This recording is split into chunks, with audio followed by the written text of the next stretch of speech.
After 7 straight nights of assault on Iran, attention is now turning to Donald Trump's next big move, with fresh developments hinting that an even bigger military decision could be on the horizon. Why is Trump sending America's aerial refueling jets closer to Israel? And does the deployment signal preparations for a wider military campaign in the region? The United States is rushing tanker aircraft to support operations around Israel, raising speculation over whether Washington is stepping up assistance as the Iran conflict intensifies. Will Israel join forces with the United States in the next phase of a potential military campaign against Iran, or can the region still avoid a broader Gulf War? According to I-24 News, the United States is expected to send 10 aerial refueling aircraft to Israel within the next 24 hours, further reinforcing military support as regional tensions continue to rise. The Israeli media outlet reported that 5 of the aerial refueling aircraft were already en route, with the remaining aircraft expected to arrive as part of the planned deployment. Dozens of these aerial refueling aircraft are expected to be stationed at Israeli military airbases, significantly increasing the country's ability to support extended air operations if required. The American refueling aircraft will not be deployed at Israel's Ben Gurion airport, with authorities opting instead to position them at dedicated military facilities across the country. The Israeli military said the decision was made to minimize disruption to civilian air traffic and ensure that commercial flight operations continue as smoothly as possible.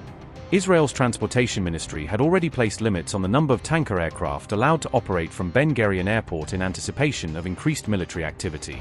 The restriction was introduced to reduce disruption during the busy summer travel season, when passenger traffic at Israel's main international airport is typically at its highest. The deployment of the refueling aircraft to military airbases was coordinated between the United States and the Israeli military, reflecting close operational cooperation between the two allies. The arrival of additional aerial tankers could significantly expand the endurance and operational reach of military air missions by allowing aircraft to remain airborne for much longer periods. Aerial refueling tankers enable fighter jets and other military aircraft to operate over greater distances without needing to land, enhancing both flexibility and mission effectiveness. The deployment comes as the confrontation involving the United States and Iran continues to intensify, raising concerns over the possibility of a broader regional escalation.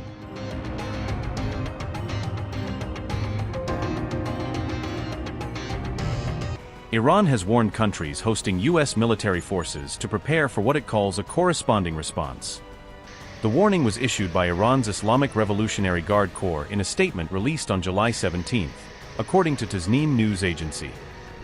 IRGC's statement read, and I quote, "The countries that host the aggressors of the United States should be ready to receive a corresponding response."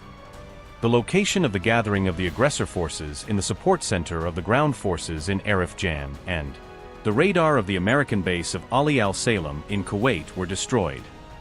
The U.S. regime that broke the agreement once again amid negotiations and the illusion of weakening Iran officially resumed the war that had never ended since the beginning of last week. But after a few days of war with the armed forces and receiving crushing responses to his aggressions and verifying that the Iranian armed forces have become much stronger since the first day of the war on February 28, instead of honorably accepting defeat and admitting to his miscalculation since the previous day, he took a new approach by running away from the battlefield face to face and tried to hide his failure in the military confrontation by engaging in war crimes and by destructive attacks on hospitals, bridges, railways, airports, ports, and telecommunication centers. Like that and the killing of civilians, he tried to maintain his position instead of fighting crime and cowardice. Since there is no international organization to prevent these barbarities of the American army, there is no other way than the Quranic commandment in front of us. Therefore, the host countries of the aggressors of the United States, who gave their land to the aggressors to attack Iran, should be ready to receive a corresponding response and activate their civil defense units to protect the lives of their citizens and keep them away from possible targets. Nevertheless, in order to give a chance to change this cowardly approach of the American enemy, last night we chose military targets to respond to the enemy. In the 18th wave of Operation Nasir II, the powerful fighters of the IRGC ground forces, with the blessed code Ya Abul Fazl al-Abbas, peace be upon him, targeted the location of the gathering of the aggressor forces in the support center of their ground forces in Arif Jan, killed a number of them, and simultaneously destroyed it with a drone attack on the radar of the American base of Ali al-Salem in Kuwait. Ground forces fighters also destroyed a weapons maintenance shed and a drone hangar. Fighting like warriors continues. Unquote.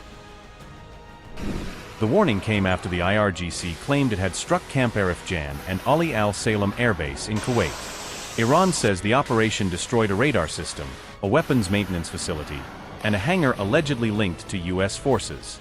The IRGC accused Washington of resuming military operations while negotiations were still underway.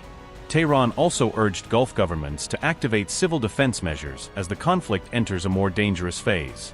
The warning appears aimed at increasing pressure on regional allies that continue to host or support U.S. military operations. A dramatic video circulating online appears to show an Iranian missile slipping past air defenses in Jordan. According to Iran's press TV, the missile struck near a U.S.-linked military base inside Jordan. The footage has not been independently verified, but it emerged alongside Iranian claims of new strikes on American military facilities. Jordan has previously confirmed intercepting Iranian missiles targeting U.S.-linked sites on its territory.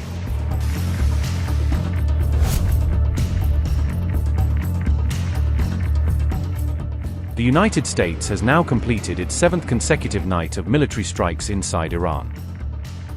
According to U.S. Central Command, the operations are intended to further degrade Iran's military capabilities under President Trump's orders. U.S. Central Command statement read, and I quote, U.S. forces ended the 7th consecutive night of strikes against Iran on July 17 at 9:30 p.m. Eastern Time. U.S. Central Command, CENTCOM, hit surveillance sites, military logistics infrastructure, underground weapons storage, and maritime capabilities. U.S. forces employed fighter aircraft, aerial drones, and warships in addition to other assets.